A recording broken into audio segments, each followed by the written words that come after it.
Hello and welcome back to week 7 of our English 235 course. I hope you guys all had a great Memorial Day weekend and are re-energized and ready to start our stuff this week. So if you take a look at our calendar, as is a great way to start any week, you will be reading about writing proposals. So this is a very particular form of writing where you're trying to convince an audience, in this case me, that your ideas have merit and that they're worth pursuing. And so there's a couple ways we do that. This chapter outlines them really well, but we give an overview of what we would like to study. We talk about some of the questions we might have, some of our goals of this research, and then we include an annotated bibliography, which, as I mentioned in last week's video, are fairly time-consuming to create. So I want to make sure that you're staying on top of that. You do need to use multiple sources for this project you're proposing. And for each of those annotated bibliography entries, you need to include an APA formatted citation and a paragraph telling me about the source, some summary, how you plan on using the source, and how it's going to support your research. And so we want to make sure that you're getting all of that compiled because researching can take some time. As we talked about last week, the CBC librarians are a great resource if you're still struggling to find articles that are going to back you up.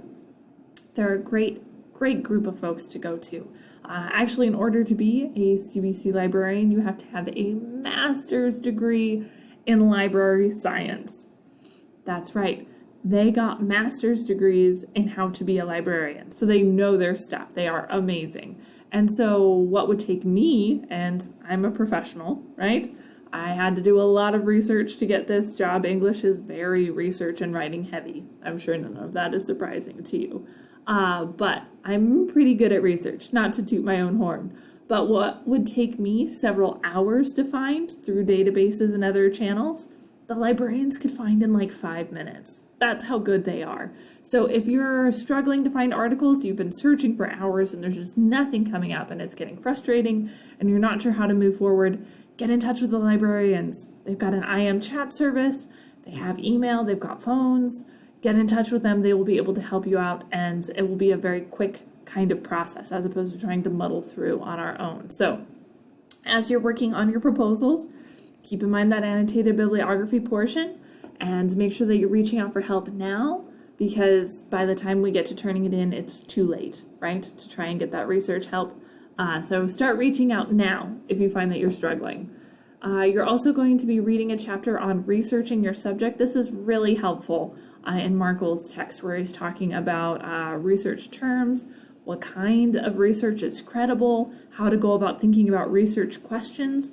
All of these things are really important as we're trying to tackle a project this big. So Markle's got some great ideas as he discusses proposal writing and also research in particular. So pay attention to what he's got to say. Smart dude, he knows his stuff. And we're going to be working on our topic proposal all of this week.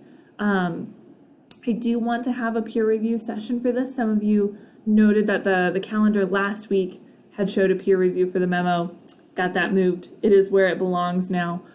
So that's going to be happening on the 27th. So please upload your draft of the memo peer review. The more complete your memo is, the better feedback you're going to get. So upload that to that discussion board. You're going to be replying to the person directly below you to get some good insight on what you're working on and how to move forward to make it even better. And then I do want us to, this is a reading heavy week, I do want us to read one more chapter this week, and it's where Markle's talking about how to choose the appropriate kind of graphic to include in a text. Because as I'm looking at your assignment so far, many of you are doing a good job including images and graphics. But I think we have some room for improvement. And so I want us to take a look at that reading here that might help us figure out what exactly is a very good thing to include in our essay, whether a chart demonstrates some statistics is going to be the best fit, or an image that incorporates some emotional appeal or pathos is going to be a good way to go. This particular reading helps us narrow in on our choices there.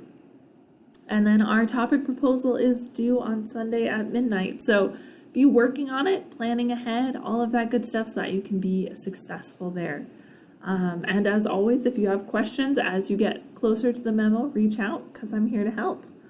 And as always, we do have resources to help support your learning in our modules tab. So if you go into the modules and you scroll down because we have so many resources. Proofreading, editing, always good. Gonna minimize some of these so we can see them more easily.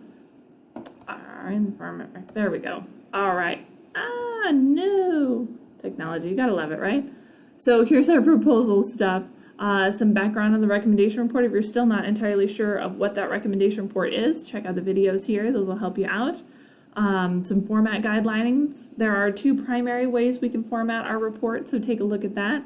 I also have some samples for you here. So a sample feasibility report, you can see what that might look like by the time we get to the recommendation report at the end of the quarter, which is what you're creating the proposal for.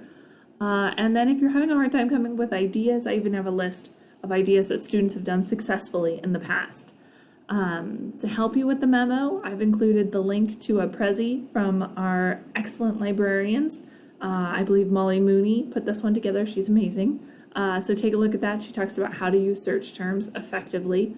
I do have a memo topic proposal template I highly recommend you use, as well as some notes on the memo itself and how to construct annotated bibliographies.